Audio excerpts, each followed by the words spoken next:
आपको पता है हिना खान इंडस्ट्री में मेजरली 3 चीजों के लिए जानी जाती हैं। पहला उनका iconic role Akshara in Yeh Rishta क्या कहलाता है, जहां से वो इंडियन ऑडियंस में हाउस होल्ड नेम बन गई। दूसरा उनका बोल्ड और confident appearance in big boss season 11 जिसने उनकी पहचान को एक नई डायरेक्शन दी। और तीसरा उनकी स्ट्रॉन्ग पर्सनैलिटी जिसके थ्रू उन्होंने अपनी अक्षरा वाली इमेज को तोड़कर एक अलग आइडेंटिटी बनाई as Hina Khan the celebrity. तो चलिए आज हम डिटेल में बात करते हैं हिना खान के करियर और उनकी कंट्रोवर्सीज के बारे में भी, कि कैसे अपने स्टेटमेंट्स की वजह से वो कई बार ट्रोल हो चुकी हैं और आखिर ऐसा क्या हुआ था राजन शाही के साथ कि हिना को ये रिश्ता क्या कहलाता है जैसे हिट शो को छोड़ना पड़ गया। हिना खान के एक्टिंग करियर के बारे में बात करने से पहले मैं आपको बता दूं कि हिना खान का जन्म 2 अक्टूबर 1987 को जम्मू एंड कश्मीर में एक कश्मीरी मुस्लिम फैमिली में हुआ था।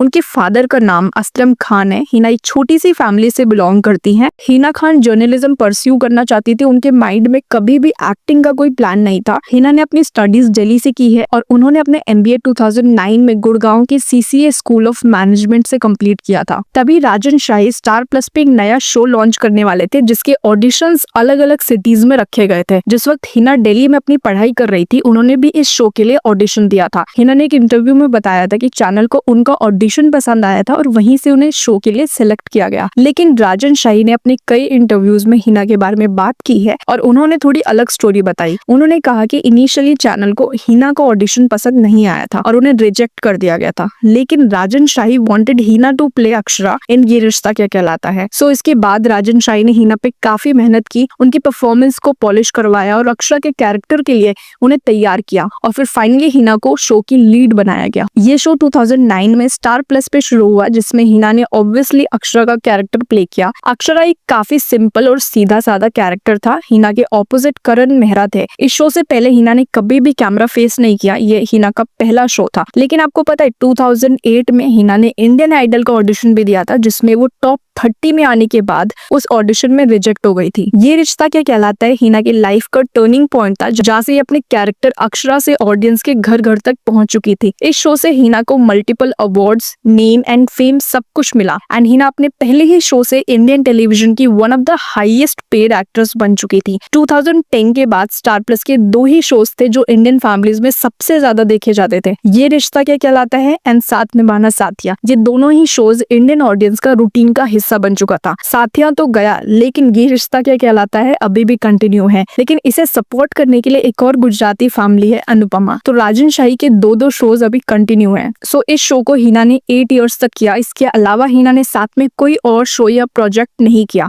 शो स्टार प्लस पे काफी सक्सेसफुली रन कर रहा था, लेकिन जब 2016 में शो में लीप के बाद कार्तिक और नायरा की स्टोरी स्टार्ट होती है तो वहां राजन शाही एंड हिना खान के बीच इश्यूज स्टार्ट हो जाते हैं। ये तो ऑब्वियस है कि किसी कैरेक्टर को 8 इयर्स तक एवरीडे करना इज नॉट इजी। तो उस टाइम काफी बारी ऐसा बोला जाता था कि हिना शो के सेट पे टैंट्रम थ्रो करती हैं और न्यू कास्ट से काफी ज्यादा इनसिक्योर है। इवन राजन शाही ने भी अपने एक इंटरव्यू में बताया कि हिना स्क्रिप्ट में काफी इंटरफेरेंस करती थी। उन्होंने बताया कि एक बार नायरा के बारे में स्क्रिप्ट में कुछ लाइंस थी जो हिना को बोलनी थी, लेकिन हिना ने उन डायलॉग्स को बोलने से मना कर दिया, जिसके बाद बात इतनी ज्यादा बढ़ गई कि राजन शाही ने हिना को शो छोड़ने के लिए कह दिया। लेकिन हिना के अकॉर्डिंग उन्होंने खुद ये शो छोड़ने का डिसीजन लिया था। उनका कहना था कि अब वो एक ही कैरेक्टर को और प्ले नहीं कर सकती थी और उन्हें अपने लिए न्यू अपॉर्चुनिटीज एक्सप्लोर करनी थी। शो में नायरा और कार्तिक की स्टोरी के बाद हिना के लिए और कुछ बचा ही नहीं था जिससे वो उस रोल को कंटिन्यू कर पाती। लेकिन हिना ने एक्सेप्ट की थी कि उनकी और राजन शाही की जर्नी शो के साथ एक परफेक्ट नोट पे एंड नहीं हुई थी। अगर मैंने 8 साल चलाया है तो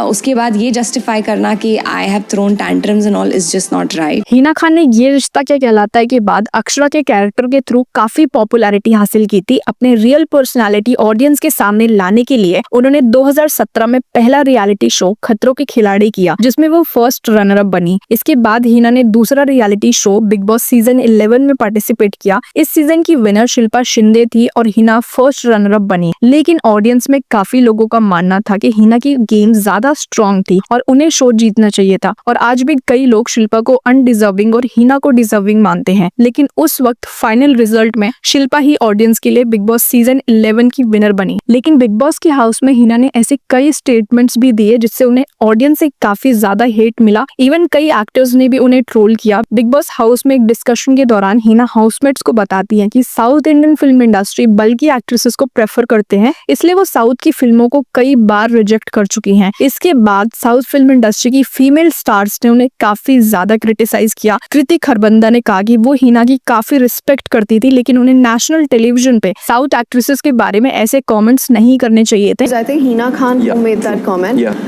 How dare you say something like that? How do you know? What do you mean bulging अच्छी लगती है? 2 थप्पड़ खाएगी उधर ही। इसके साथ ही जरीन खान, हंसिका मोटवानी एंड काजल अग्रवाल ने भी हिना को ट्रोल किया। इतना ही नहीं, हिना ने बिग बॉस 7 की विनर गौहर खान के इंस्टाग्राम फॉलोअर्स को भी अपनी फैन फॉलोइंग से कंपेयर किया। सनी लियोन के फॉलोअर्स को उन्होंने फेक और पेड फॉलोअर्स तक कह दिया और सलमान खान के इंस्टाग्राम फॉलोअर्स पे भी कमेंट किया। इन सभी स्टेटमेंट्स के बाद हिना को व्यूअर्स ने सेल्फ ऑब्सेस्ड तक कहना शुरू कर दिया, क्योंकि उनकी बातों से ऐसा लग रहा था जैसे वो अपने आप को फॉलोअर्स के बेस पे दूसरे एक्टर्स इवन सलमान खान से भी कंपेयर कर रही हो। सिर्फ यही नहीं, हिना ने संजीदा शेख की ऑन स्क्रीन प्रेजेंस और साक्षी तन्वर के लुक्स पे भी कमेंट किया। इस पर गौहर खान ने ट्विटर पे साक्षी को ब्यूटीफुल कहते हुए हिना को ये रिप्लाई किया और ये सभी कंट्रोवर्सीज हिना के अगेंस्ट चली गई और फिर उन्हें और भी ज्यादा बैकलैश मिलना शुरू हो गया था। 2019 में हिना ने प्रेस्टिजियस कांस फिल्म फेस्टिवल में अपना डेब्यू किया अपनी फिल्म लाइंस के लिए, जहां से उन्हें इंटरनेशनल लेवल पे भी काफी रिकॉग्निशन मिला। बिग बॉस के बाद हिना खान की पर्सनालिटी की वजह से इनकी सोशल मीडिया पे फैन फॉलोइंग तेजी से बढ़ने लगी, जिस वजह से वो इंडस्ट्री की एक स्ट्रॉन्ग सेलिब्रिटी फेस बन गई। 2020 में हिना की पहली बॉलीवुड मूवी आई हैक्ड, जिसे डायरेक्ट की थी विक्रम भट्ट ने। इसके साथ ही हिना नागिन 5 एंड बिग बॉस सीजन 14 में भी दिखी थी। उसके बाद 2024 में हिना की फर्स्ट पंजाबी मूवी शिंदा शिंदा नो पापा रिलीज हुई एंड इसी ईयर हिना की एक वेब सीरीज नामा कूल भी रिलीज हुई थी। 2024 में हिना ने अपने फैंस को बताया कि उन्हें स्टेज 3 ब्रेस्ट कैंसर डायग्नोज हुआ है। ये न्यूज आते ही हर तरफ से उनके लिए प्रेयर्स और सपोर्ट आने लगे, चाहे फैंस हो या इंडस्ट्री के सेलेब, सबने हिना के लिए पॉजिटिव मैसेजेस भेजे। हिना ने इस जर्नी को लेकर अपने फैंस के साथ ट्रांसपेरेंसी रखी। वो अपने वीडियोस और फोटोज सोशल मीडिया पे शेयर करती रही और इसके बावजूद भी हिना अवार्ड फंक्शंस, इवेंट्स और पब्लिक अपीयरेंसेस में भी पहले की तरह नजर आती ही रही। हिना ने इस दौरान कैंसर अवेयरनेस स्प्रेड करने की भी बहुत कोशिश की। उन्होंने सिर्फ अपने लिए हिम्मत नहीं दिखाई बल्कि अपने जैसे और भी पेशेंट्स को स्ट्रेंथ दी। इस वजह से इस टफ टाइम में उन्हें लोगों से इमेंस अप्रिसिएशन और रिस्पेक्ट मिला। लेकिन इसी दौरान सोशल मीडिया पे हिना को लेकर काफी नेगेटिव कमेंट्स भी आने लगे। एक्ट्रेस रोजलिन खान, जो खुद एक स्टेज 4 ब्रेस्ट कैंसर सर्वाइवर हैं, उन्होंने हिना पे काफी सीरियस एलिगेशंस लगाए कि वो अपनी हेल्थ कंडीशन को लेकर पब्लिक को मिसलीड कर रही हैं। उन्होंने हिना के बारे में कहा कि उन्हें स्टेज 3 कैंसर नहीं बल्कि स्टेज 2 कैंसर है। रोजलिन का कहना था कि हिना को कैंसर है, लेकिन इस चीज को वो सोशल मीडिया पे ज्यादा बढ़ा चढ़ाकर बता रही हैं। रोजलिन की बात पर सोशल मीडिया पे कुछ लोग अग्री भी करने लग गए। उनका कहना था कि इंडिया में सिर्फ हिना खान ही नहीं बल्कि और भी ना जाने कितने पेशेंट्स हैं जो कैंसर से फाइट कर रहे हैं, लेकिन उन्हें इतना स्पॉटलाइट नहीं मिलता। रोजलिन ने अपने इंटरव्यू में कहा कि ये सब सिर्फ पब्लिसिटी और हाइप क्रिएट करने के लिए किया गया है, जो हिना की PR टीम की तरफ से प्लान हुआ है। लेकिन दूसरी तरफ कुछ लोगों ने रोजलिन को ही क्रिटिसाइज किया और कहा कि वो हिना खान के नाम का यूज करके पब्लिसिटी और फेम लेना चाहती हैं। लेकिन इस पर हिना ने कभी भी ज्यादा अटेंशन नहीं दिया, जबकि रोजलिन ने हिना को लेकर मीडिया में काफी सारे इंटरव्यूज देती रही और अब हिना काफी हद तक ठीक हो चुकी हैं और अपनी रिकवरी जर्नी को पॉजिटिव तरीके से कंटिन्यू कर रही हैं। 2025 में हिना की वेब सीरीज आई है गृह लक्ष्मी और अभी हिना खान कलर्स टीवी के शो पति पत्नी और पंगा में नजर आ रही हैं। ये उनका पहला प्रोजेक्ट है ट्रीटमेंट के बाद। इसी शो के थ्रू उन्होंने ये भी बताया कि वो काम करना चाहती हैं, लेकिन कहीं ना कहीं वो फील करती हैं कि शायद लोग उनके साथ काम करने में हेजिटेंट है। डायरेक्टली किसी ने उन्हें ये नहीं कहा कि वो अभी तक कंप्लीटली रिकवर नहीं हुई है, पर उन्हें सेंस होता है कि इंडस्ट्री में अभी भी लोग थोड़ा कॉशियस हैं, इसलिए वो अभी टेलीविजन से स्टार्ट कर रही हैं। So that's it for today. आप क्या सोचते हैं हिना खान की जर्नी के बारे में, मुझे कमेंट करके जरूर बताएं। एंड अगर आपको ये वीडियो पसंद आई तो please like, share and subscribe to the channel. Thanks for watching.